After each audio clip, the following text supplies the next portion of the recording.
le llamo para que vaya a recoger las paelleras. Y me acuesto en ya para abrir el restaurante que era el arroz.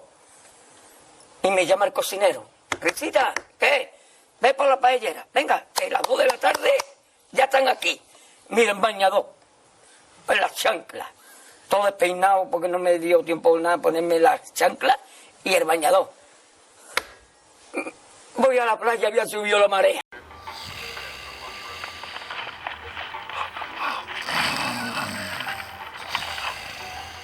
Oh.